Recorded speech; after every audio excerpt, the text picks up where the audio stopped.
الحمدللہ الذی کسا اہل الحدیث ردا الشرف والتعظیم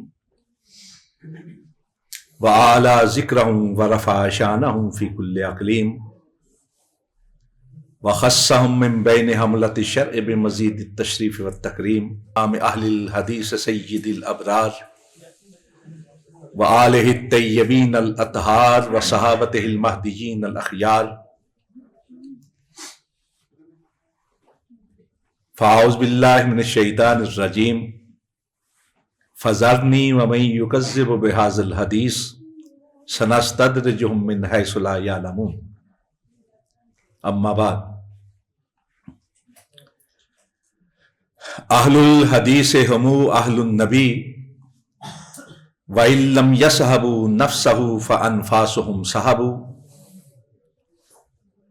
اہل الحدیث اصابۃ الحق فازوا بدعوت سید الخلق ما اہل حدیثیم دغارا نہ شناسیم با قول نبی چون و چرا نہ شناسیم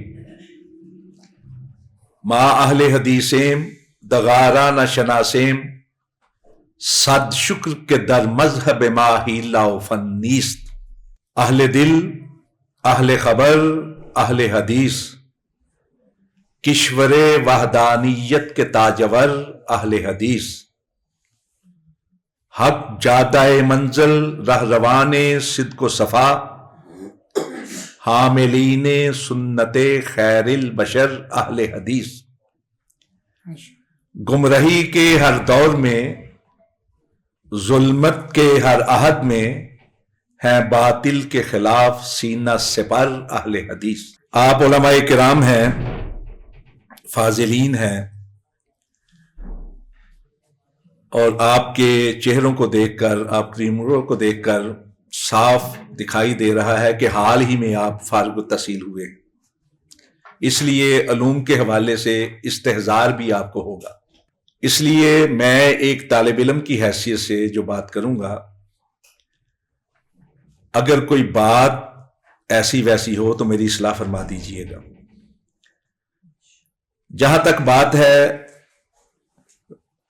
ربط کے ساتھ گفتگو کی یا مقالے کی صورت میں، تو وہ اسکالر حضرات کا کام ہے یا صاحبان علم کا۔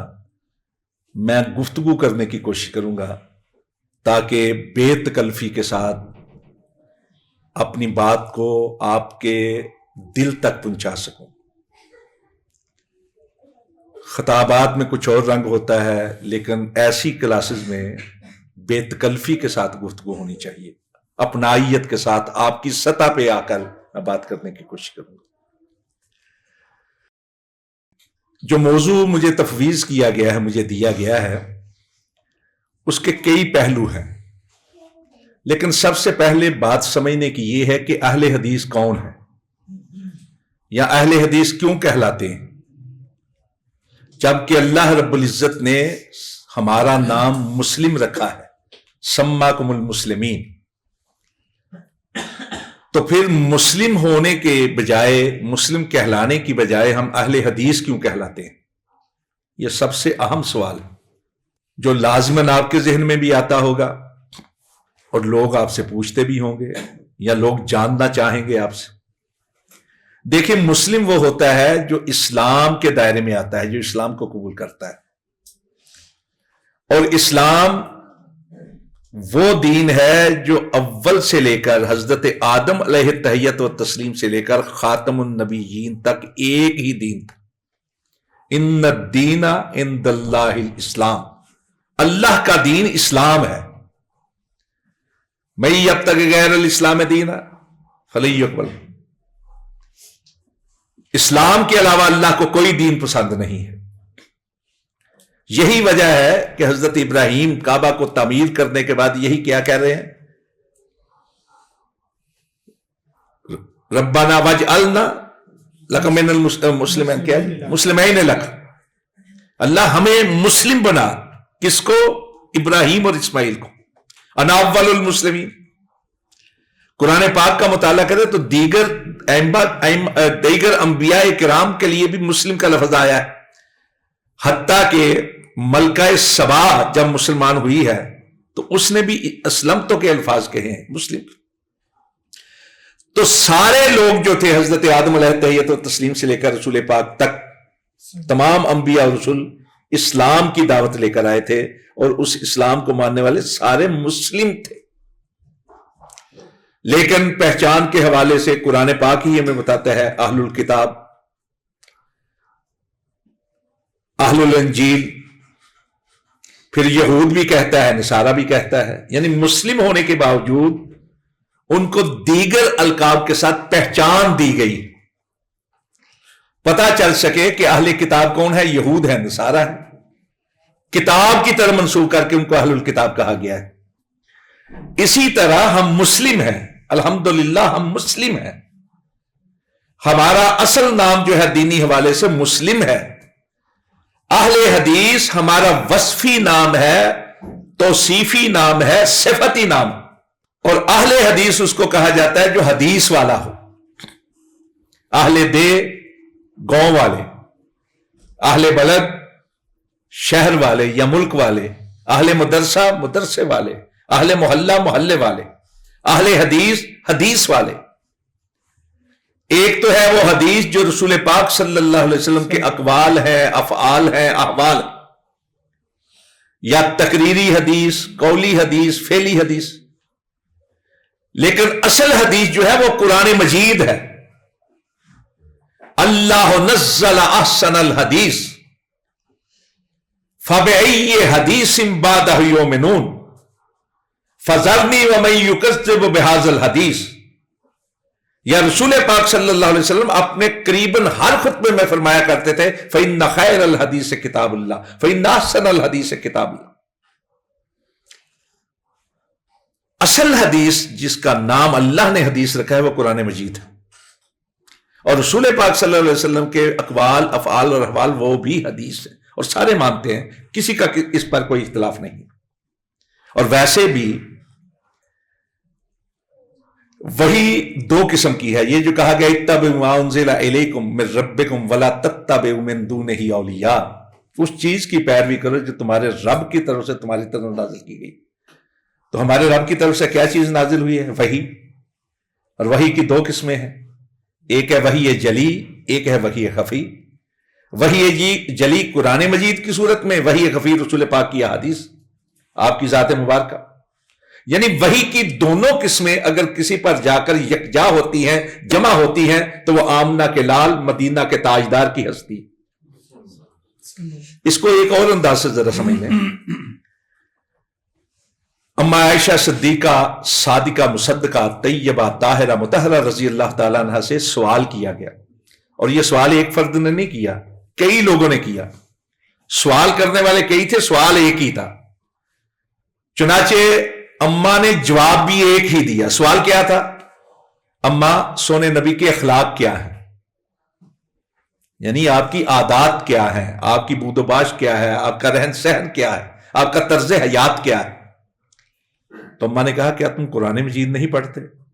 کہا پڑھتے ہیں. فرمایا کان خلقہ القرآن، پھر جان لو جو کچھ قرآن پاک میں ہے وہ اللہ کے نبی کا طرز حیات ہے، اللہ کے نبی کا بود و باش، اور اللہ کے نبی کے ذات. اگر مجسم تفسیر ہے قرآن مجید کی تو اللہ کے نبی کی ذات ہے. اور وحی کے حوالے سے بھی یہی ہے کہ وحی جلی تو ہے نا اللہ کا کلام، سب مانتے ہیں. اللہ کے رسول نے جو فرمایا وہ بھی وحی ہے. وما ينطق عن الهوى ان هو الا وحی یوحی، کہ ہرگز نہ گفتاؤ تا نہ گفت جبریل، جبریل نہ گفت تا نہ گفت کردگار. گفتاؤ گفتا اللہ بود ولے از حلقوم عبداللہ شود، کہ لوگوں یہ محمد صلی اللہ علیہ وسلم نہیں بول رہے، یہ اللہ موتی بول رہے ہیں. جو کچھ آپ فرماتے ہیں وحی کے ذریعے، اپنی طرف سے کچھ نہیں کہتے.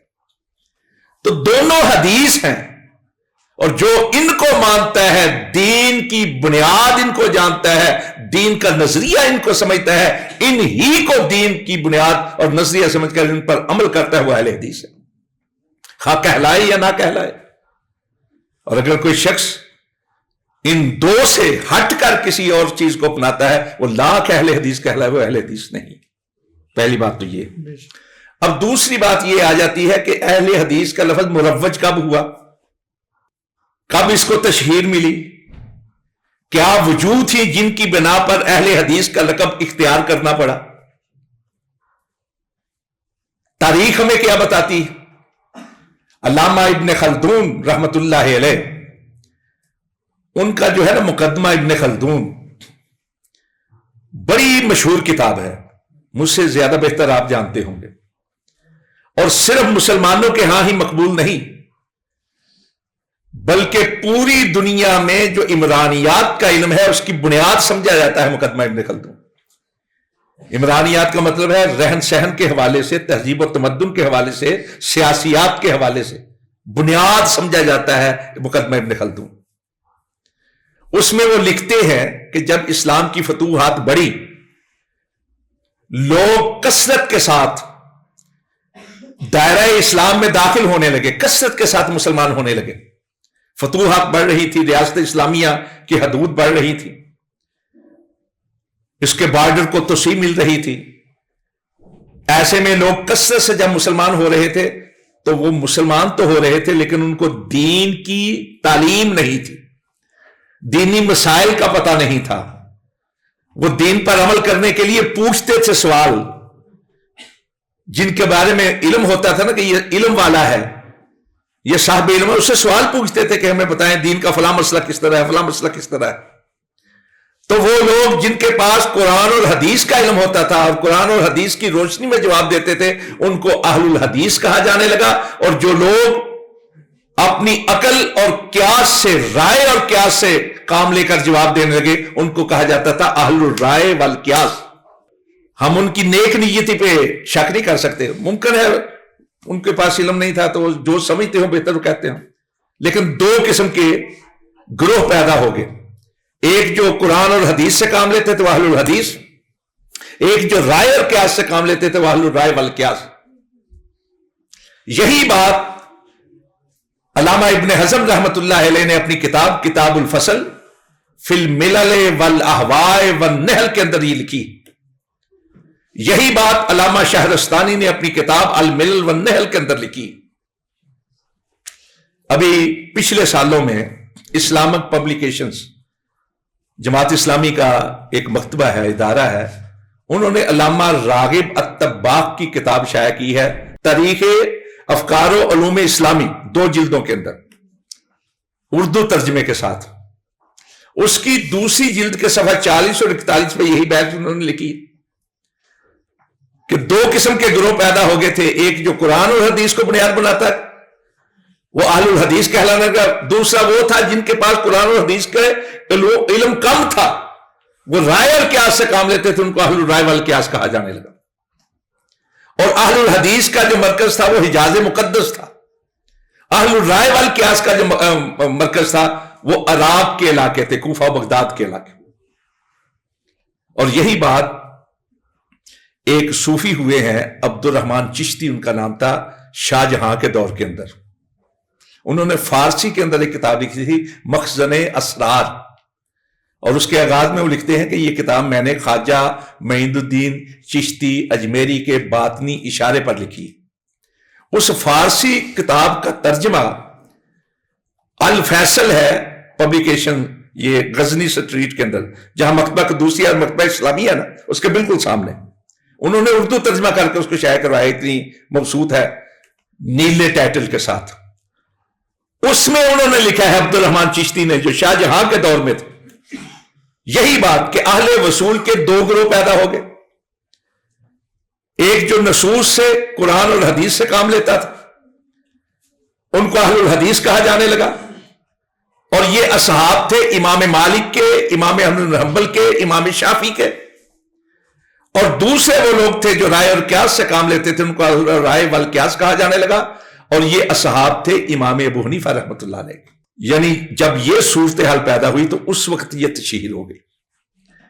دوسرا، علمی طور پر محدثین کے لیے اہل الحدیث کا لقب جو ہے وہ مروج ہوا، وہ لوگ جو حدیث کے علوم میں مہارت رکھتے تھے، جن کی زندگی کا وظیفہ صرف اور صرف حدیث کا اور حدیث کے علوم کا فروغ تھا، ان کو اہل الحدیث کہا جاتا تھا۔ چنانچہ امام ترمذی رحمۃ اللہ علیہ نے جامع ترمذی کے اندر جگہ جگہ اہل حدیث کی ترکیب استعمال کی ہے، جگہ جگہ اہل حدیث کا لقب استعمال کیا ہے. یہ وجود ہی جن کی بنا پر اہل حدیث مشتہر ہوا لقب، یا اس کو فروغ ملا، یا یہ پہچان بنا. اب بر صغیر کے اندر اہل حدیث جو ہیں ان کے آنے کے حوالے سے بڑی بحث ہوتی ہے، اور ہمارے ہاں اکثر سوشل میڈیا پہ ایک بات کی جاتی ہے، جی 1906 سے پہلے اہل حدیث تھے ہی نہیں. اور اچھے بڑے سینئر قسم کے صحافی جو ہیں وہ بھی مانتے ہیں. سوشل میڈیا کے لوگ جو ہیں وہ تو ہم کہہ سکتے ہیں نا، جس کے ہاتھ میں آ جاتا ہے موبائل، ٹچ موبائل، وہ ڈائریکٹ 18ویں گریڈ کا دانشور بن جاتا ہے. لیکن اچھے بڑے سینئر جو ہیں، میرے ساتھ بات ہوئی کئی لوگوں کی، سینئر لوگوں کی، 1906 سے پہلے تو اہل حدیث تھے ہی نہیں. میں نے پوچھا اس کی دلیل کیا ہے؟ کہنے لگے 1906 میں نہیں بنی تھی آل انڈیا اہل حدیث کانفرنس. میں کہا یہ کوئی دلیل ہے؟ بھئی لوگ تھے تو تنظیم بنی تھی نا، اگر لوگ ہی نہ ہوتے تو تنظیم کیسے بنتی؟ اور یہ تنظیم بنی ہے میونات کے علاقے کے اندر، اور اس میں بہار کے علماء تھے، بنگال کے علماء تھے، سندھ کے علماء تھے، پنجاب کے علماء تھے. اب مغربی پاکستان میں جو مرکزی جمعیت اہل حدیث بنی، وہ بنی تھی 1948 میں. اور اگر آدمی کوئی کہے کہ 1948 سے پہلے یہاں اہل حدیث تھے ہی نہیں، تو یہ علمی بے بذاتی نہیں بلکہ جہالت ہے.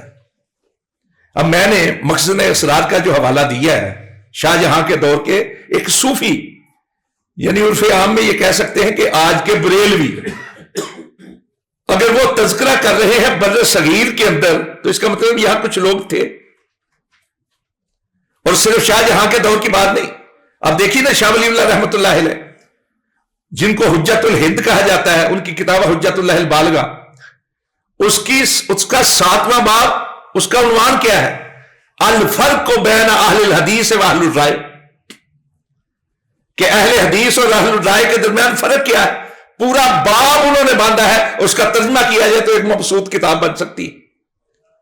وہی بات انہوں نے بھی لکھی ہے جو پہلے میں آپ کے گوش گزار کر چکا ہوں. اسی دور کے اندر، اکبر کے دور کے اندر، مجدد الافسانی، جنہوں نے اکبر کے دین الہی کو قبول کرنے سے انکار کر دیا تھا اور سجدہ تعظیمی کرنے سے انکار، ان کو جیل میں پھینکا گیا تھا. ان کے ایک کلاس فیلو تھے علامہ عبد الحکیم سیالکوٹی، اور سب سے پہلے ان کو مجدد، ان کا اصل نام تھا شیخ احمد سرہندی، ان کو مجدد کا لقب دینے والے یہ علامہ عبد الحکیم سیالکوٹی تھے. اور صرف لقب نہیں دیا بلکہ ایک کتاب بھی لکھی، دلائل التجدید. یہ دونوں طالب علم تھے ملا کمال سیالکوٹی کے. ملا کمال بہت بڑے ہیں، آج بھی سیالکوٹ کے اندر محلہ ہے، باقاعدہ محلہ ملا کمال، ان کے شاگرد تھے. اور عبد الحکیم سیالکوٹی کو شاہ جہاں نے 2 بار چاندی کے ساتھ تولا تھا، اور چاندی ان کی خدمت میں پیش کی تھی. ان کی مہارت کی وجہ سے، علوم کے اندر ان کی مہارت کی وجہ سے، علمیت کی وجہ سے اعتراف کرتے ہوئے انہوں نے شیخ عبد القادر جیلانی رحمت اللہ علیہ کی کتاب بنیت الطالبین کا ترجمہ کیا فارسی میں. اس وقت فارسی زبان ہوتی تھی. یہ اردو جو تھی نا، یہ تو اس کو کہا جاتا تھا لشکری زبان، یعنی مغلوں کے دور کے اندر کوئی وہاں کا تھا، کوئی وہاں کا، کوئی وہاں کا، مختلف علاقوں کے لوگ تھے، فارسی بولتے تھے، اور فارسی بولتے بولتے جب فارسی ان کی ختم ہو جاتی تو اپنی علاقائی زبان کے لفظ بولنا شروع ہو جاتے تھے. جس طرح ہمارے لوگ جائیں سعودی عرب میں تو عربی ختم ہو جائے نا تو اپنی بات شروع کر دیتے ہیں، اپنی زبان شروع کر دیتے ہیں بے ساختہ، کبھی اشاروں سے کام لے لے. تو مختلف علاقوں کی زبانیں جب ملی تو اس کو کہا جاتا ہے لشکری زبان، یعنی ایک دوسرے کو سمجھا. لشکر کے اندر پنجابی بھی تھے، بنگالی بھی تھے، بہاری بھی تھے، وہ دکنی بھی تھے، سارے لوگ تھے. لیکن اس کو زبان کا درجہ جو دیا ہے وہ انگریز نے دیا تھا، اور اس لیے دیا تھا کہ فارسی کو ختم کیا جا سکے، کیونکہ فارسی زبان ایسی تھی کہ جس کی وجہ سے مسلمانوں 95% مسلمان خاندان تھے، پڑھے لکھے تھے. اور انگریز کس طرح یہ چاہ سکتے تھے کہ مسلمان جو ہیں وہ خاندان پڑھے لکھے ہوں؟ فارسی زبان کا یہ عالم تھا کہ رنجیت سنگھ جو پنجاب کا حکمران تھا، اس کی درباری زبان بھی لکھت پڑھت کی ساری کی ساری فارسی تھی، سرکاری زبان فارسی تھی. انگریز نے فارسی کو یکدم ختم کر دیا، وہ جو 95% کی سطح پر تھے وہ یکدم زیرو پہ آ گئے. یہ ایک بہت بڑی، یہ ایک الگ بحث ہے اس حوالے سے، لغت کے حوالے سے. تو انہوں نے فارسی میں ترجمہ کیا بنیت الطالبین کا، علامہ عبدالحکیم سیالکوٹی میں. اس میں ایک فقرہ ہے، علامات اہل البدع الوقیعۃ فی اہل العصر. اہل عصر کا لفظ ہے، اہل عصر، اہل العصر، اور اس کا ترجمہ وہ کیا کرتے ہیں، پس نشان اہل بدعت عیب کردن در اہل حدیث. اب اہل العصر کا ترجمہ انہوں نے اہل حدیث کیوں کیا ہے؟ اسی لیے غالب گمان یہی ہے کہ اس وقت اہل حدیث لوگ موجود تھے بر صغیر میں. شاہ جہاں کے دور کے اندر ایک فارسی لغت ہے، آج بھی آپ کو پرانی لائبریریوں کے اندر مل جائے گی، اس کا نام تھا منتخب اللغات شاہ جہانی، اور لکھنے والا تھا عبد الرشید عبد الغفور الحسنی. پہلے جو لوگ تھے نا حضرت علی کی اولاد سے، کوئی حسنی کہلاتا تھا جو حضرت امام حسن کی اولاد سے تھے، اور جو حضرت حسین کی اولاد سے وہ الحسینی کہلاتے تھے. یہ سید وغیرہ کا لقب جو ہے نا، یہ تو کسی قوم کے ساتھ لگانا یہ بھی علمی بے بذاتی ہے، اس لیے کہ عربی میں جناب کے معنی میں سید آتا ہے. یہ راجیو گاندھی گیا نا سعودی عرب میں، ضمن باتیں میں اس لیے کہہ رہا ہوں، بے تکلفی کے ساتھ باتیں کریں گے تو زیادہ آسانی کے ساتھ، میرے لیے آسانی ہوگی، آپ کا جو علم کا روب ہے نا وہ ذرا کم ہو جائے گا مجھ پر. تو وہ راجیو گاندھی گیا نا تو اخبارات میں لکھا ہوا تھا سید رضیف گاندھی. آپ جائیں نا کبھی، اللہ تعالیٰ آپ کو اپنا بیت اللہ کا حج کروائے، مسجد نبوی کی زیارت کرائے، تو وہاں جو دورۃ المیاہ ہے نا، یعنی استنجے خانے وغیرہ، تو دو قسم کے، ایک جگہ لکھا ہوتا ہے للرجال اور دوسری جگہ لکھا ہوتا ہے للسیدات. تو اس کا مطلب یہ نہیں ہوتا کہ یہاں صرف شانیاں ہی جا سکتی ہیں اور کوئی نہیں جا سکتا. وہ سید کا لقب اپنا، بارہ وہ حسنی تھے، ان کا نام تھا عبد الرشید عبد الغفور الحسن. کتاب کا نام ہے منتخب اللغات شاہ جہانی. اس میں رتن ہندی کے حوالے سے بحث کی گئی، اور رتن ہندی کے حوالے سے بھی میں عرض کر دوں، رتن ہندی نام کا ایک آدمی تھا اجمیر کے علاقے میں. اس نے یہ دعویٰ کر دیا تھا کہ میں اللہ کے رسول کا صحابی ہوں، اور یہ دعویٰ اس نے جب کیا اس وقت تک اللہ کے رسول کو فوت ہوئے 700 سال ہو چکے تھے.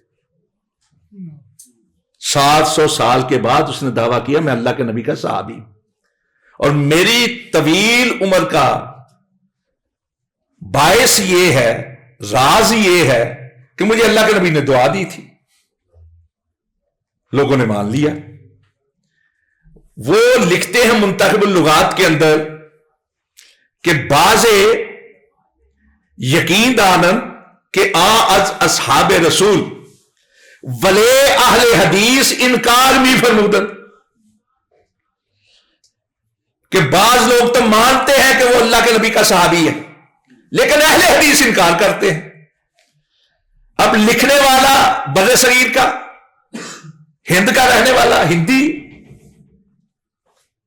جس کے بارے میں بات ہو رہی ہے وہ ہندی، اجمیر کا رہنے والا، پنجاب کے علاقے کا رہنے والا. تو یہاں بحث ہو رہی ہوگی نا، جس جگہ وہ رتن ہندی رہتا تھا اسی علاقے میں بحث ہو رہی ہوگی نا. جو ماننے والے تھے اس کو صحابی وہ بھی یہی، اور جو اس کا انکار کر رہے ہیں وہ بھی یہی. تو اس کا مطلب اس وقت بھی اہل حدیث تھے. یہ رتن ہندی کے بارے میں نا علامہ طاہر القادری بھی کئی تقریروں کے اندر بات کر چکے ہیں. حضرت بابا رتن ہندی رضی اللہ عنہ، وہ بھی انہیں صحابی مانتے ہیں.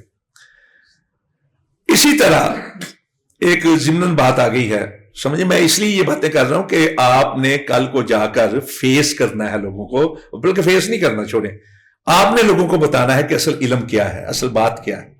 حقیقت واضح کرنی چاہیے نا، خواہ ہمارے اپنے خلاف کیوں نہ ہو. حقائق جو ہے ان کو قبول کرنا چاہیے، ان کو پھیلانا چاہیے. ہمیں آج جب کہ بڑی سہولتیں ہیں اہل حدیث کے بارے میں، پھر بھی مسجدیں بنواتے ہوئے ہمیں بہت مشکلات کا سامنا کرنا پڑتا ہے. ایسا ہے کہ نہیں ہے؟ میں آگرہ گیا تو وہاں ایک اسٹیشن ہے جو ایک تو مین اسٹیشن ہے نا اس کا آگرہ کا، ایک ذیلی اسٹیشن ہے، جس طرح ہمارے یہاں کوٹ لکھپت ہے یا پھر مین جو ہے وہ شاہدرہ اس سائڈ میں، تو چونا منڈی کا وہاں اسٹیشن ہے، اس کے 1 نمبر پلیٹ فارم کے ساتھ بالکل ایک مسجد، اس مسجد کے اوپر لکھا ہوا ہے یہ فارسی کے اندر کہ یہ اورنگزیب دور کی ہے اور یہ بنی تھی 1087 کے اندر۔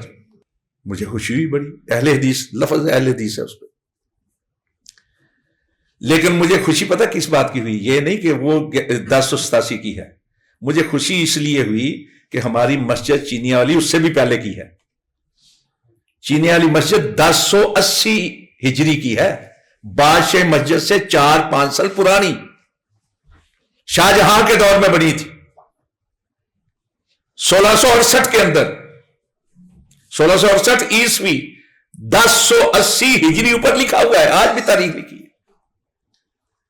کئی مساجد ہیں آپ کو ملتے ہیں، بلکہ ایک مسجد آپ ایسا کریں گوگل پہ جائیں، اس کے بارے میں 14 اکتوبر 2009 کو ڈاکٹر عبد القدیر نے ایک مضمون لکھا تھا، جنگ کے اندر شائع ہوا تھا، اور اس میں ہے کہ یہ مسجد راسخ العقیدہ، انہوں نے اہل حدیث لکھا ہوگا لیکن جنگ والوں نے لکھ دیا کاموں کے اندر راسخ العقیدہ مسلمانوں کے زیر انتظام۔ مسجد کا نام ہے مسجد چرامان،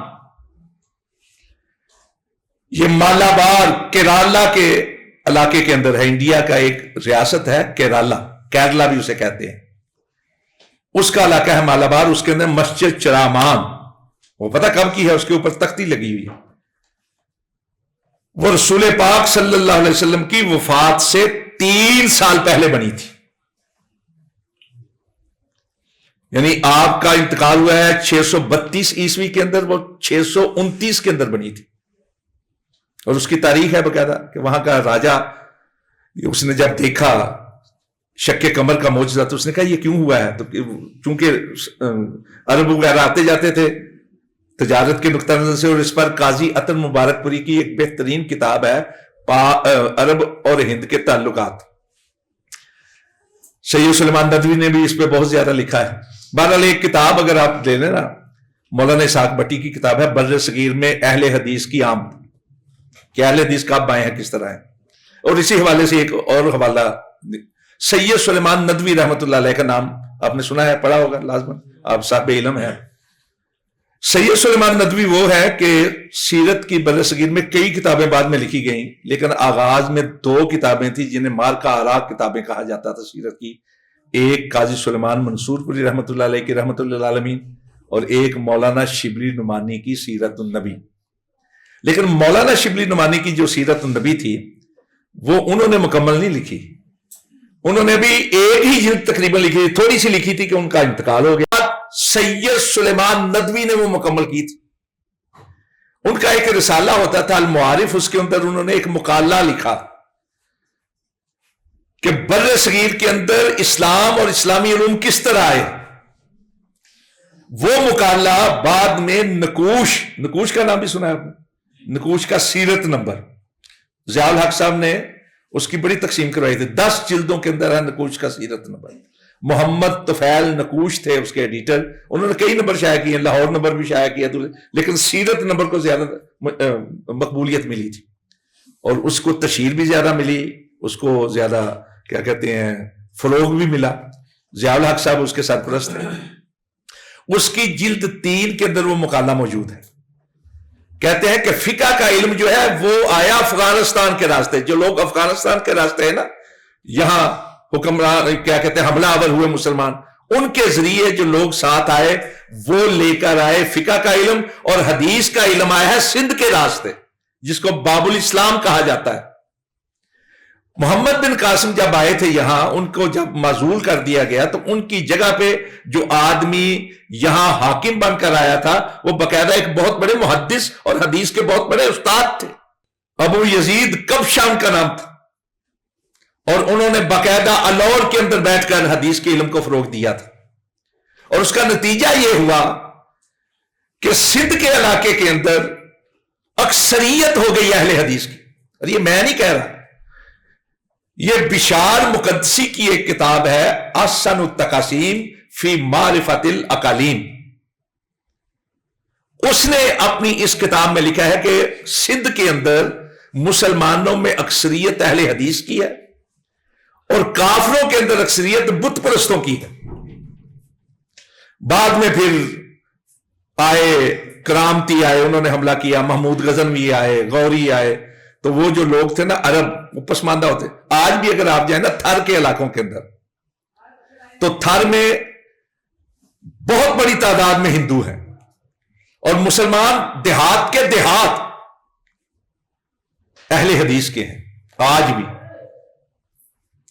اور یہ جو بات اس نے لکھی تھی نا بشار مقدسی نے احسن التقاسیم فی معرفت الاقالیم کے اندر, اس کو نقل کیا ہے تاریخ سندھ کے اندر جو جامشورو یونیورسٹی کی طرف سے شائع ہوئی. اسی کو نقل کیا ہے عبد المجید سندھی نے سندھی ادب کے اندر. اسی چیز کو نقل کیا ہے مولانا عبدالحی لکھنوی حنفی رحمت اللہ علیہ نے الثقافت الاسلامیہ فی الہند کے اندر. یہی بات نقل کی ہے چچ نامے کے اندر. چچ بھی حکمران تھے, جس طرح توز کے بابر کے دور کی تاریخ لکھی گئی, یا جہانگیر کے دور کے اندر ایک لکھی گئی, آئین اکبری لکھی گئی اکبر کے دور کے اندر. اسی طرح چچ جو تھے ان کے دور کے اندر جو تاریخ لکھی گئی اس کو چچ نامہ کہا جاتا تھا. اس میں بھی یہ قول دخل, اور اس لیے بھی کہ اس وقت تک کوئی تقلیدی مذہب مارز وجود میں نہیں آیا تھا. شاہ ولی اللہ رحمت اللہ علیہ نے حجت اللہ البالغہ کے اندر اور ابقات کے اندر باقاعدہ لکھا ہے کہ تقلید چوتھی صدی ہجری کے بعد پیدا ہوئی. چوتھی صدی ہجری کے بعد تقلید کا آغاز ہوا ہے. اور یہ صرف شاہ ولی اللہ نے نہیں لکھا, مولانا مفتی تقی عثمانی جانتے ہیں آپ, ابھی جو سلسلہ چل رہا ہے اس وقت حکومت کے ساتھ مدارس کے حوالے سے چل رہا ہے نا, مولانا فضل الرحمان بڑے شد و سے اور زور کے ساتھ ایک مطالبہ کر رہے ہیں. اس کے پیچھے تمام مکاتب فکر کے جو مدارس ہیں وفاق ہیں وہ یکجا ہیں, اور جو ہے نا تنظیمات وفاق اس کے صدر ہیں مولانا مفتی تقی عثمانی, اور اس کے ناظم یا سیکٹری ہیں مفتی منیب صاحب جو بریلوی مکتب. اس میں وفاق المدارس سلفیہ بھی ہے, اس میں جماعت اسلامی کا وفاق بھی ہے, حتیٰ کہ شیعہ کا وفاق بھی ہے اس میں. تو میں مفتی تقی عثمانی کے بارے میں اللہ تعالیٰ ان کی حفاظت فرمائے, ہمارے لیے قابل احترام ہے. سب جانتے ہوں گے, ان کا نام تو سنا ہی ہے نا. ان کے والد صاحب کا ایک اشاعتی ادارہ ہے, اس کا نام ہے دار الاشاعت. ایک کتاب تھی علامہ خضری بک, مصر کے ایک بہت بڑے عالم تھے, انہوں نے کتاب لکھی تھی تاریخ الفقہ. اس کا ترجمہ شروع کر دیا مولانا تقی عثمانی نے. آدھے سے زیادہ ترجمہ کیا تھا کہ ان کو اور زیادہ مصروفیات ہوگی, تو انہوں نے اپنے ایک عزیز علامہ حبیب ہاشمی کے سپرد کیا کہ اس کا ترجمہ کریں. ترجمہ مکمل ہو کے شائع ہو گیا. آج کل وہ کتاب تاریخ فقہ جو ہے فاضل عربی کے نصاب میں معاون ہے. اس تاریخ فقہ کے صفحہ 305 پر امام ابو حنیفہ رحمت اللہ علیہ, ان کے شاگردوں امام ظفر رحمت اللہ علیہ, امام محمد رحمت اللہ علیہ, امام ابو یوسف رحمت اللہ علیہ, امام ابراہیم رحمت اللہ علیہ, ان کا ذکر کرنے کے بعد وہ لکھتے ہیں کہ یہ تمام کے تمام غیر مقلد تھے, اس لیے کہ اس وقت تک اسلام میں تقلید شروع ہی نہیں ہوئی تھی. یعنی وہ بھی اعتراف کرتے. تو جب تقلیدی مذہب تھا ہی کوئی نہیں, تو پھر ایک ہی مذہب تھا نا, وہی جو قرآن اور حدیث کا, وہی جس کے بارے میں بشار مقدسی نے بات کی. تو بات یہ ہے کہ یہ کوئی غیر متعارف لوگ نہیں ہیں کہ جو کہا جائے کہ 1906 سے پہلے یہ تھے ہی نہیں, بلکہ اگر ہم دیکھتے ہیں احادیث کے علوم کے حوالے سے تو تذکرۃ الحفاظ کے اندر باقاعدہ امام شابی رحمت اللہ علیہ, شافی نہیں شابی, یہ جلیل القدر تابعی تھے. انہوں نے 500 صحابہ اکرام رضوان اللہ علیہ اجمعین سے ملاقات کی تھی. ان کا قول ہے لو استقبل تو مستدبر تو ما حدثت الا بما اجمع علیہ اہل الحدیث, کہ بعد میں جن چیزوں کا مجھے پتا چلا نا، اگر مجھے پہلے پتا ہوتا تو میں کوئی حدیث بیان نہ کرتا جب تک کہ اس کی تصدیق اہل حدیث نہ کر دیتے۔ اب مجھے یہ بتائیں کہ ایک تابعی جس کے دور میں 500 صحابہ کرام موجود ہیں جن سے ان کی ملاقات ہوئی ہے، حدیث کی تصدیق کے لیے کس کے پاس جائے گا کہ اللہ کے رسول کی حدیث ہے کہ نہیں؟ کس کے پاس جائے گا؟ صحابہ کرام کے پاس۔ یعنی امام شافعی نے اہل حدیث صحابہ کرام کو کہا ہے۔ اور شرف و صحاب الحدیث جو کتاب ہے علامہ خطیب بغدادی کی، اس میں تو حضرت ابو سعید خدری رضی اللہ تعالیٰ عنہ کا ایک قول ہے کہ جب ان کے پاس حدیث سیکھنے کے لیے آتے تھے طلبہ، تو وہ ان کو کہتے تھے انکم خلوف ہونا وہ اہل الحدیث سے بعد ہونا، کہ تم ہمارے خلیفہ اور ہمارے بعد کے اہل حدیث۔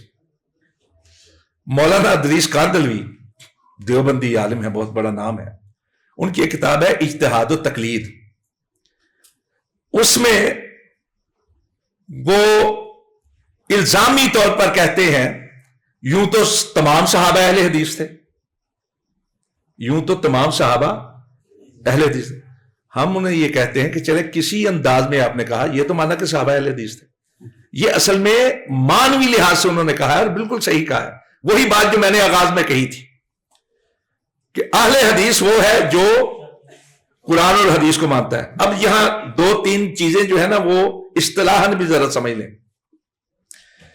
اہل السنہ بھی کہا گیا ہے احادیث کے اندر، روایات کے اندر، اہل الاثر بھی کہا گیا ہے۔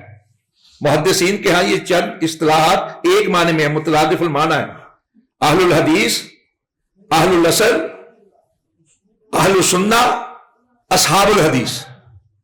اصحاب الحدیث تو اہل حدیث تو ایک چیز ہے، یہ مترادف المعنی ہے، لیکن بعض جگہ یہ متضاد کے طور پر یا متقابل کے طور پر بھی بیان ہوتی ہے۔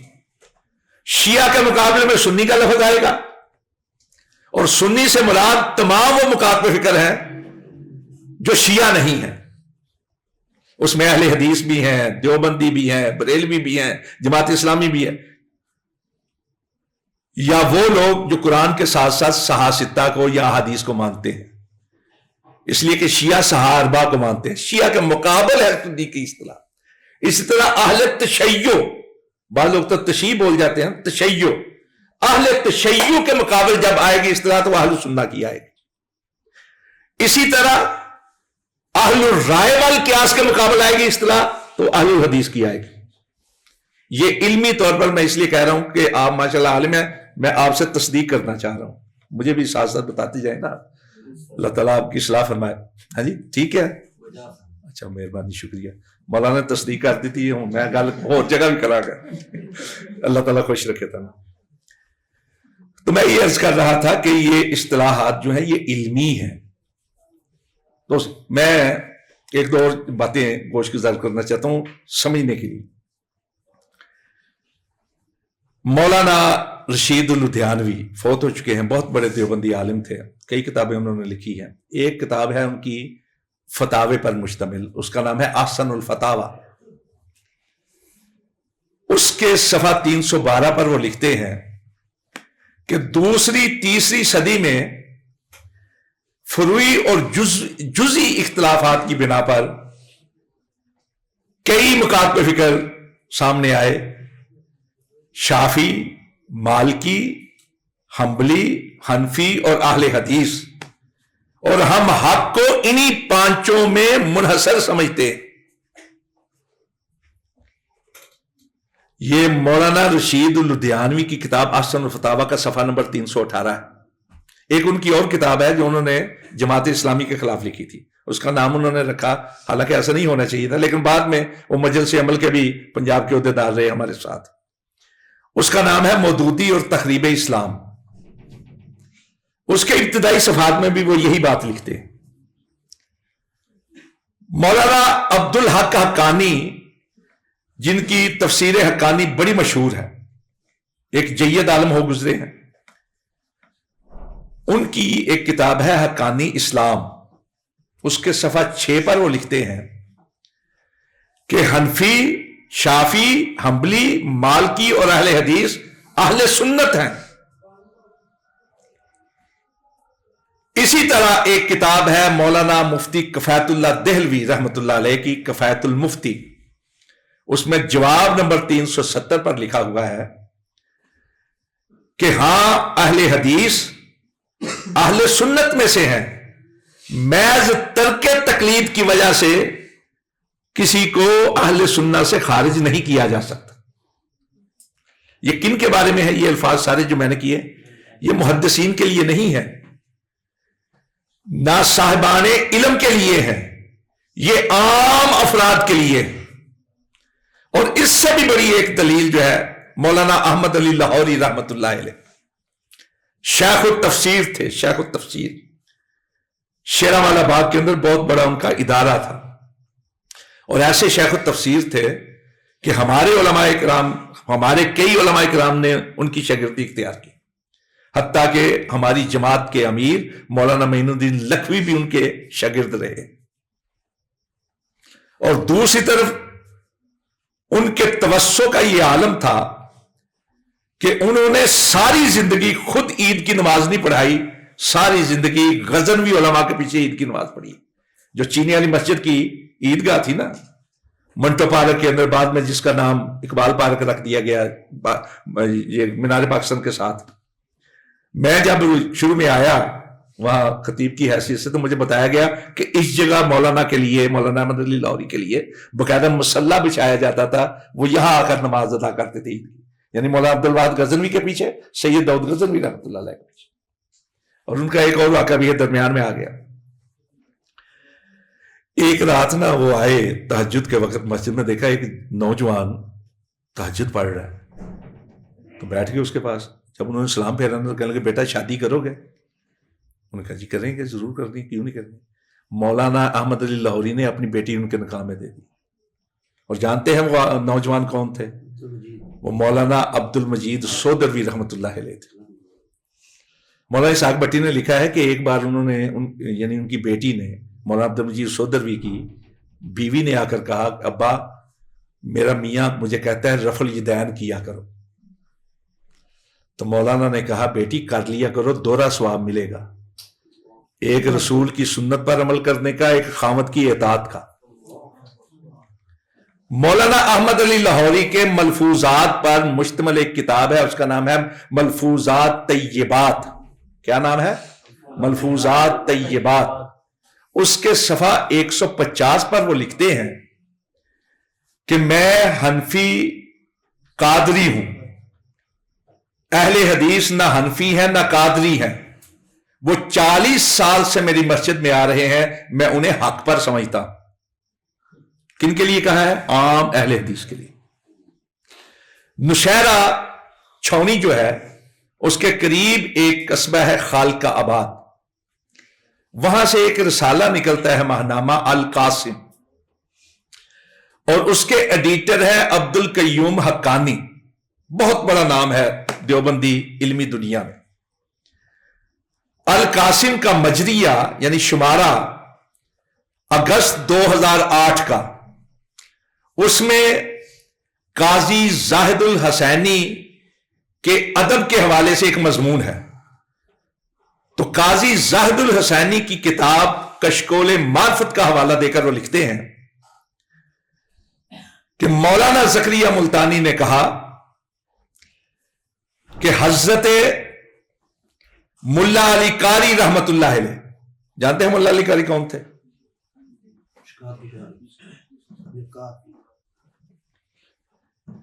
مشکات کی شرح ان کی بڑی مشہور ہے، مرکات بڑی مشہور ہے. دیکھیں میں ایک عرض کرنی چاہتا ہوں، یہ جو نصاب کی کتابیں ہوتی ہیں نا، نصاب کی کتابیں یہ مطالعے کا ڈھنگ سکھاتی ہیں. ان کے ساتھ ساتھ بھی کتابیں جو ہے نا دوسری ان کے پہ بھی توجہ رہنی چاہیے. بالخصوص لائبریری میں جایا کریں، اور کچھ نہیں نا. میرا بیٹا ہے نا احسان اللہ ظہیر، یہ جب جامع سلفی میں نے اس کو ایک ہی نصیحت کی، میں کہ جب بھی فارغ وقت ملے تو لائبریری میں جا کے نا دائیں طرف سے شروع ہو جایا کرو، صرف کتابوں کے نام پڑھنے شروع کر دیا کرو.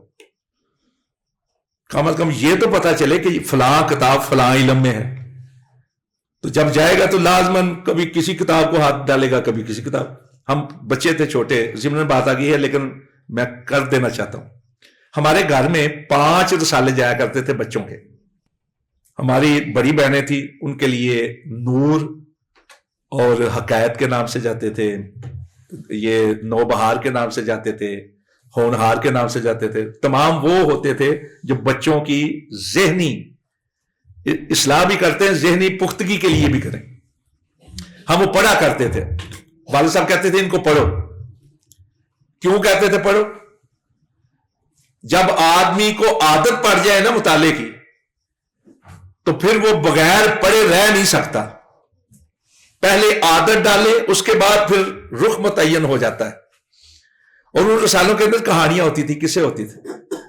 اسی طرح ایک ہمارے بازار میں لائبریری تھی بچوں بڑوں سب کے لیے، آنا لائبریری کے نام سے. ایک کتاب لے کے جاتے تھے، اگلے دن دینی ہوتی. 24 گھنٹے کے لیے ایک آنا کرایہ اس کا ہوتا تھا. آنا جانتا ہے کون کون؟ ہاتھ کھڑا کر رہا ہے. اب تو لوگوں کو آنے کا بھی نہیں پتا کسی کو آنے کا.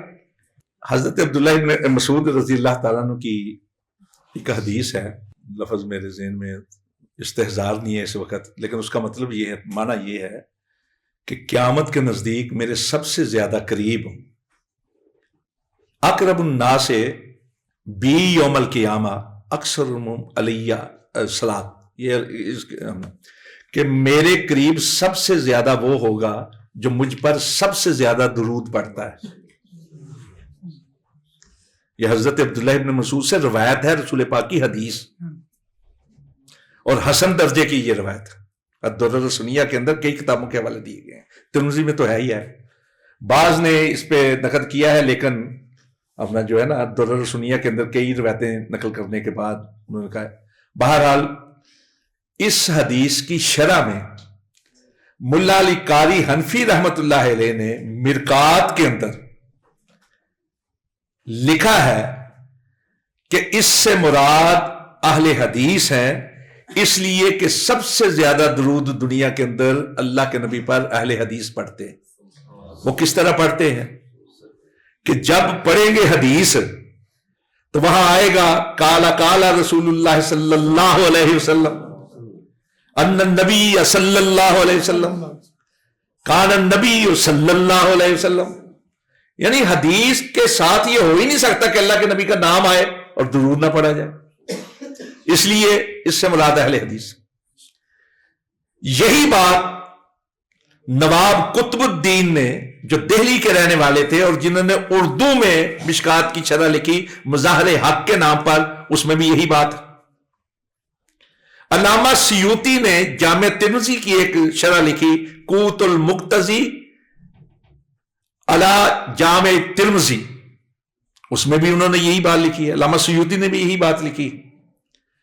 امام ابن قیم رحمت اللہ علیہ نے جو درود اور سلام کے بارے میں کتاب لکھی ہے جلاء الافہام، اس میں بھی انہوں نے یہی بات لکھی ہے. اور لکھی کیا ہے؟ یہ معاملہ ہے، یہ حق ہے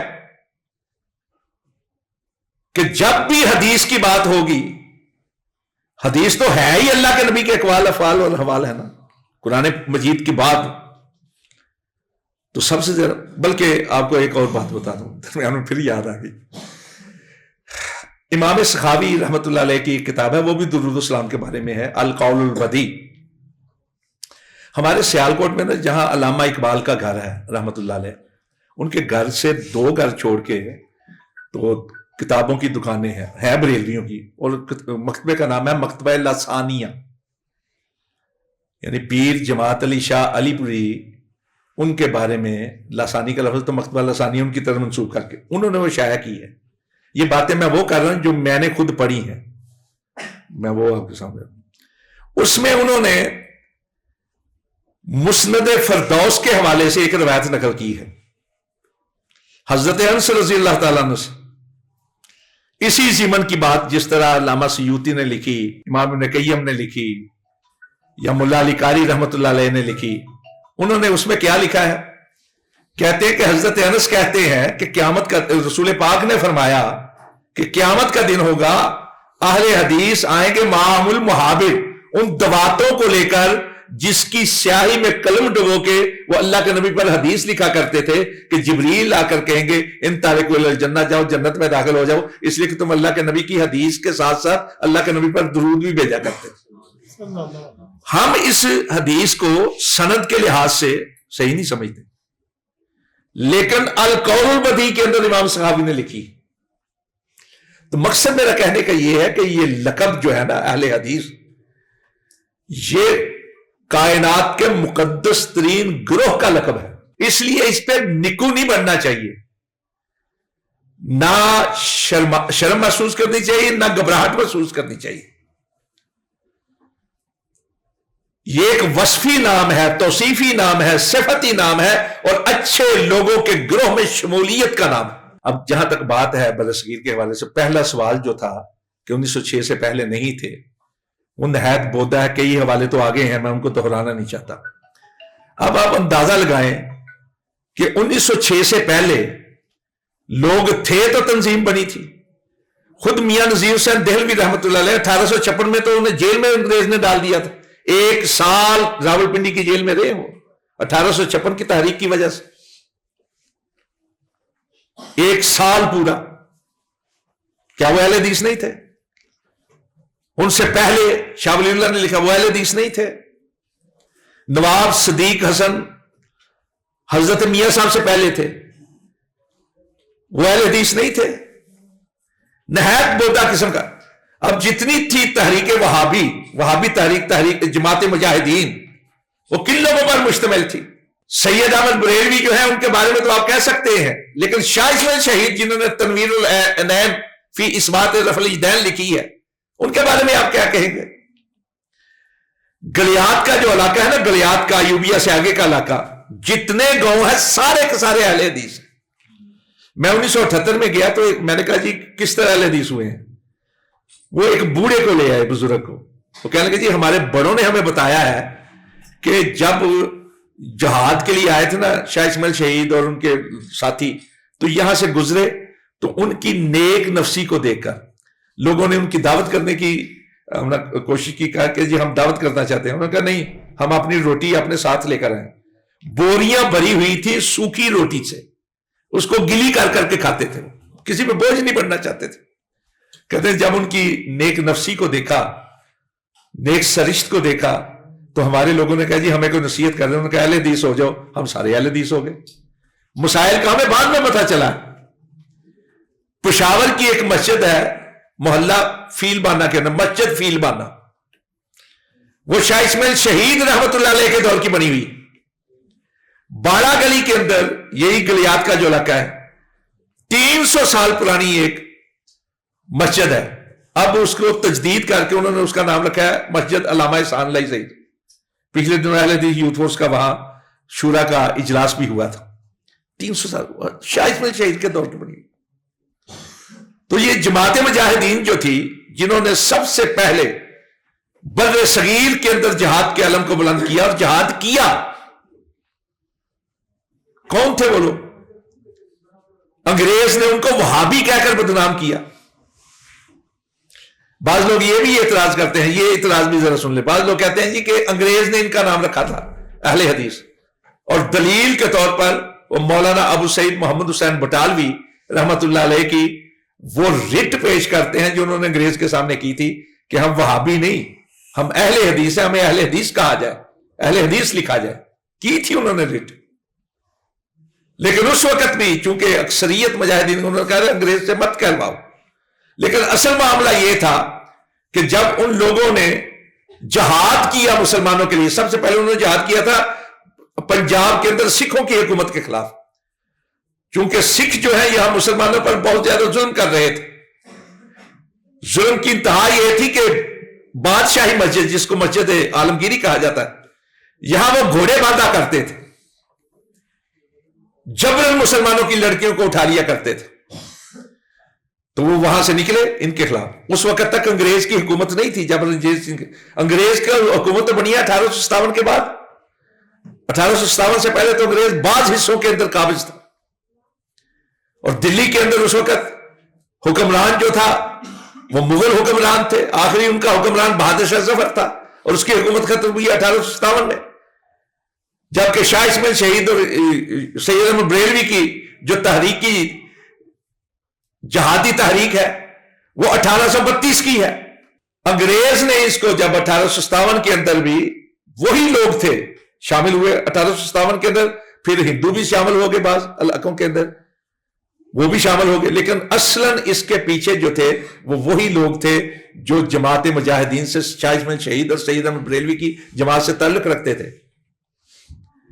ایک کتاب شائع ہوئی ہے، وہ بھی الفیصل نے شائع کی، انگلش سے ترجمہ کروایا، اس کا انگلش نام تھا دی ٹرائل آف بہادر شاہ، یعنی بہادر شاہ پہ جو مقدمہ چلا تھا نا اس کی روداد ہے۔ اردو میں اس کا نام رکھا گیا مقدمہ بہادر شاہ۔ اس میں واضح طور پر لکھا ہے کہ انگریز کے خلاف جو لوگ تحریک 1857 کی تحریک آزادی کو لیڈ کر رہے تھے، قیادت کر رہے تھے، جنرل بخت خان، مولوی سرفراز علی، یہ سارے کے سارے وہابی تھے۔ وہابی کی اصطلاح انگریز نے ان کو اس لیے دی تھی کہ لوگوں کو یہ باور کروایا جائے کہ یہ یہاں کے لوگ نہیں، یہ باہر کی تحریک ہے، اس لیے کہ اس وقت حجاز مقدس کے اندر، عرب علاقوں کے اندر محمد بن عبد الوہاب کی تحریک شروع ہو چکی تھی، ان کے ساتھ منسوب کر کے ہمیں وہابی کہا جانے لگا۔ لیکن اس وقت بھی اور بعد میں بھی اور آج بھی ہم کہتے ہیں کہ ہمارا ان کے ساتھ تعلق نہیں ہے، اس معنی کے اندر ہم وہابی نہیں، ہمارا اصل نام اہل حدیث۔ ہاں ان کی عزت اور احترام ضرور کرتے ہیں اس لیے کہ انہوں نے توحید کی بات کی تھی، لیکن ان کی تحریک کی وجہ سے، ان کی جد و جہد کی وجہ سے ہم وہابی نہیں ہیں۔ انگریز نے جب دیا ہمیں وہابی کا لقب تو صرف لقب نہیں دیا تھا، دو کام کیے انگریز نے۔ ایک تو جو دوسرے دشمن تھے اہل حدیث کے، ان کو جاگیریں دے کر، وظیفے لگا کر، انعام دے کر، ان سے باقاعدہ تحریریں لکھوائیں، ان سے فتوے لگوائے کہ وہابیوں کے خلاف زیادہ سے زیادہ پروپیگنڈا کیا جائے۔ چنانچہ کتابیں لکھی گئیں، مولوی فضل حق خیر آبادی نے کتاب لکھی جامع الشواہد بے اخراج الوہابیین عن المساجد، کہ ان کو مسجدوں میں داخل نہ ہونے دیا جائے، اور اس کا نتیجہ یہ نکلا کہ بعد میں اگر کوئی اہل حدیث کسی غیر کی مسجد میں چلا جاتا تھا، عین نماز کی حالت میں اٹھا کر باہر پھینک دیا جاتا۔ یہ سب سے کم ان کے ساتھ برتاؤ تھا، ورنہ مار دیا جاتا، یہ پکڑا، اور جس کے بارے میں کہا جاتا ہے یہ وہابی ہے، بغیر تحقیق کے اس کو پکڑ کے جیل میں پھینک دیا جاتا تھا۔ جس طرح بعد میں ہوا کہ یہ القاعدہ کا ہے، تفتیش بعد میں ہوتی رہے گی۔ کتنے لوگ تھے جن کو آپ کے یہاں تھوڑا عرصہ پہلے تک تکفیری کہہ کر اٹھا لیا گیا، 6 مہینے کے بعد واپس آئے ہیں کہ ان کے پاس سے کچھ نہیں نکلا، آپ کے سامنے کی باتیں۔ تو اس دور میں وہابی کہہ دینا باغی کے معنی میں تھا، کسی کو بھی وہابی کہہ کر اٹھوا دیا جاتا تھا۔ چنانچہ وہابی تحریک کے نام سے، وہابی موومنٹ کے نام سے ایک پی ایچ ڈی کا مقالہ لکھا گیا پٹنہ یونیورسٹی کے اندر۔ اس پی ایچ ڈی کے مقالے کے بعد جو لکھنے والا تھا ان کو کہا جانے لگا ڈاکٹر قیام الدین، وہابی موومنٹ کے نام سے تھا۔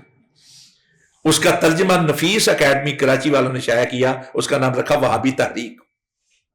اس کے اندر پوری ڈیٹیل یہ موجود ہے۔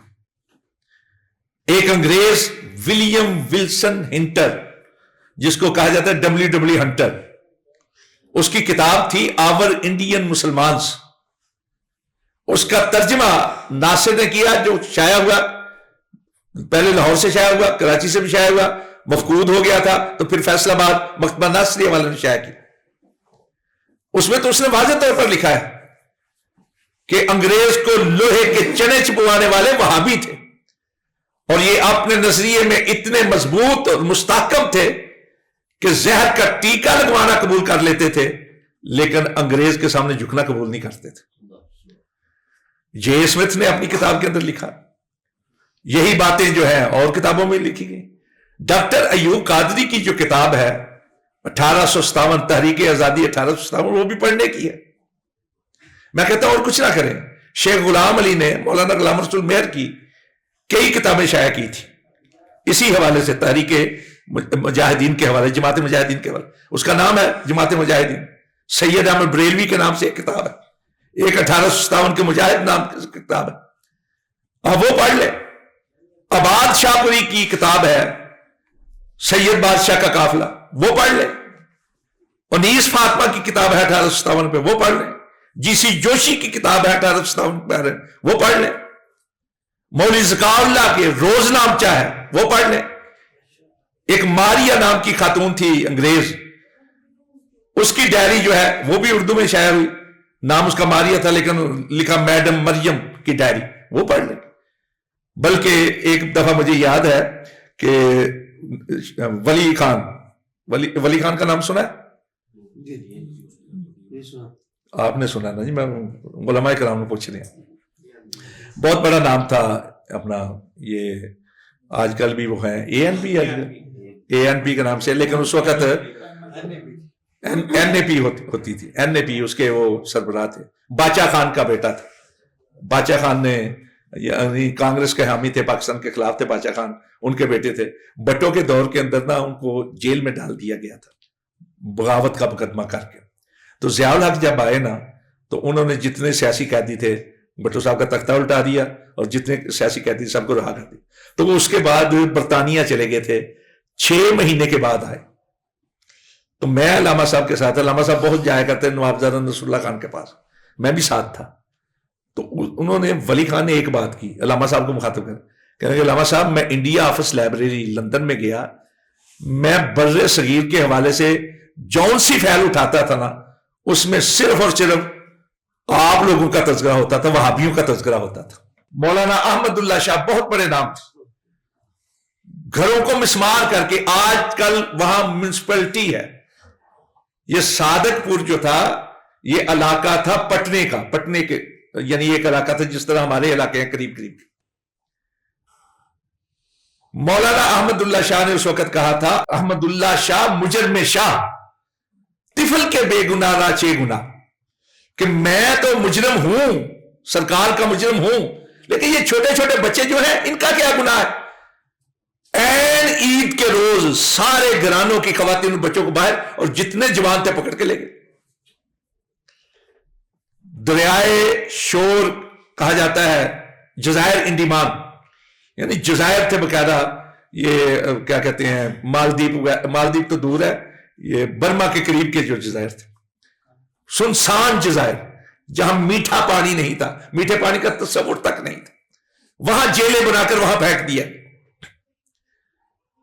بغیر مقدموں کے. ایک ان میں سے تھے منشی جعفر، وہ واپس آئے تو انہوں نے ایک کتاب لکھی تھی تواریخ عجیبہ، جو بعد میں کالا پانی کے نام سے شائع ہوئی. اور اس میں سے ایک اشاعت کا مقدمہ مولانا اسماعیل سلفی رحمۃ اللہ علیہ نے بھی لکھا تھا، کالا پانی کے نام سے وہ کتاب چھپی تھی. وہ پڑھے ذرا، آپ کو پتہ چلے. انڈیا نے تو اس پہ کئی دستاویزی فلمیں بھی بنائی، خود انگریزوں نے بنائی. اتنا ظلم ہوتا تھا وہابیوں کے ساتھ. ان چیزوں کو دیکھ کر مولانا ابو سعید محمد حسین بٹالوی نے یہ رٹ دائر کی تھی کہ ہم وہابی نہیں، ہم اہل حدیث ہیں. جو آپ کا مجرم ہے اس کے ساتھ تو کریں بغیر کسی وجہ کے. چنانچہ اس وقت کی حاجی پورہ گراؤنڈ کے اندر جنازے کا اہتمام کیا گیا. علامہ اقبال کو یہاں اطلاع کی گئی تو جانے کے لیے سواری نہیں ملی، تو مال گاڑی پر بیٹھ کر وزیر آباد پہنچے، اور وزیر آباد سے ٹانگے پر بیٹھ کر سیالکوٹ پہنچے جنازے میں شرکت کے لیے. اور جب تک وہ پہنچ نہیں گئے لوگ ان کا انتظار کرتے تھے. جنازہ پھر ہوا اور وہ مولانا ابراہیم سیالکوٹی نے پڑھایا. مولانا ابراہیم سیالکوٹی اور مولانا ثناء اللہ مرسلی دونوں بہترین دوست بھی تھے، ساتھی بھی تھے. اور کہا جاتا تھا یہ جلال اور جمال کی یکجائی ہے. یعنی مولانا ابراہیم سیالکوٹی جلالی کیفیت کے تھے. وہ جلالی کیفیت دیکھنی ہے تو ساجد علی صاحب نے دیکھنی. اور مولانا ثناء اللہ مرسلی جمالی پوزیشن، یعنی لیکن دونوں آپس میں اتنے پیار محبت کرنے والے تھے کہ آپ سوچ لیں. جب مولانا ثناء اللہ مرسلی پر قاتلانہ حملہ ہوا تو اس وقت پورے امرتسر نے یہ فیصلہ کیا کہ اجتماعی جمع ہوگا. چنانچہ عید کا میدان کے اندر اجتماعی جمع ہوا. اس کا خطبہ مولانا ابراہیم سیالکوٹی نے دیا. اور نماز جو ہے حافظ عبداللہ روپڑی رحمۃ اللہ علیہ انہوں نے پڑھائی. تو اتنا پیار. اور یہ جو تھے مولانا ابراہیم میر سیالکوٹی، یہ اولی شاگرد تھے مولانا غلام حسن کے، اس کے بعد علامہ میر حسن کے، پھر اس کے بعد بڑے شاگرد حافظ عبد المنان وزیر آبادی کے. یہ مولانا ابراہیم میر سیالکوٹی وہ ہیں کہ 1923 کے اندر ایک مطالبہ کیا مولانا صلی اللہ علیہ وسلم نے ہفتہ روزہ اہل حدیث امرتسر کے اندر کہ دہلی کے اندر کوئی مدرسہ بہترین ہونا چاہیے، اس لیے کہ وہ مسند ہے شاہ ولی اللہ کی، مولانا اسحاق کی، شاہ اسحاق کی، میاں نذیر حسین دہلوی. اب وہاں وہ کام نہیں ہوتا تو مولانا ابراہیم میر سیالکوٹی اپنے سارے شاگردوں کو ساتھ لے کر وہاں چلے، اور جامعہ رحمانیہ کا بنیاد جو ہے وہ مولانا ابراہیم میر سیالکوٹی نے رکھی تھی مولانا صلی اللہ علیہ وسلم کے کہنے پر. اور وہ جامعہ رحمانیہ ہے جو پاکستان بننے تک بہت بڑا مدرسہ ہے. آج کل اس جامعہ رحمانیہ کی جگہ پر وہاں ایک اسکول ہے شفیق کے نام سے، شفیق ہائی اسکول کے نام سے. میں اور پروفیسر عبدالبار شاکر ہم وہاں گئے، ہم فاٹق آبشخان میں بھی گئے، وہاں بھی ایک مدرسہ کا ہے.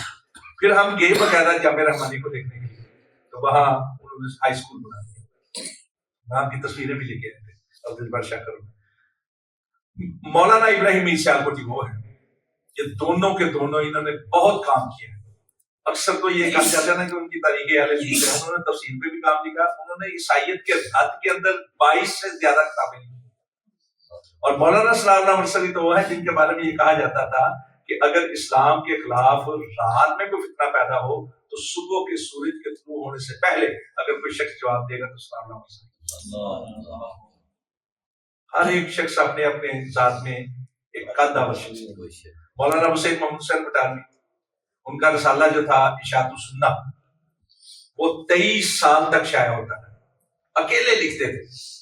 اور اس وقت کے جتنے فرقے باطلہ تھے ان کا جواب لکھا کرتے تھے. ولیم میور یعنی مستشرقین کے حوالے سے انہوں نے لکھا، سکھ مت کے حوالے سے لکھا، آریہ سماجیوں کے حوالے سے لکھا، ہندو مت کے حوالے سے لکھا.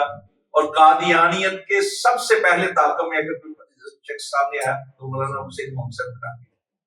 ایک ان کا رسالہ جو تھا نا الاقتصاد فی مسائل الجہاد، اس کو بنیاد بنا کر ایک تان دیا جاتا ہے، لیکن وہ تان اس لیے کارگر نہیں دو حوالوں سے. ایک تو یہ کہ الاقتصاد کے اندر انہوں نے جہاد کے مسائل پر بحث کی ہے، اور وہ ان کا ذاتی طور پر یہ کہہ لیں کہ ایک قسم کا ان کا ذاتی فقہی نہج تھا، ذاتی ذہن تھا. اس وقت بھی علماء اہل حدیث نے اس کے بارے میں لکھا تھا کہ یہ مسائل الگ ہیں. لیکن دوسری طرف یہ ہے کہ ان کے اسی رسائل کی وجہ سے بہت زیادہ آسانیاں ہوئی جماعت مجاہدین کے لیے، وہابیوں کے لیے، اہل حدیث کے لیے. لیکن وہ ان کی ذاتی رائے تھی جس سے آج تک اہل حدیث کی اکثریت جو ہے وہ اتفاق ہو. ٹھیک ہے. زندگی شعور سے، الحکمہ انٹرنیشنل.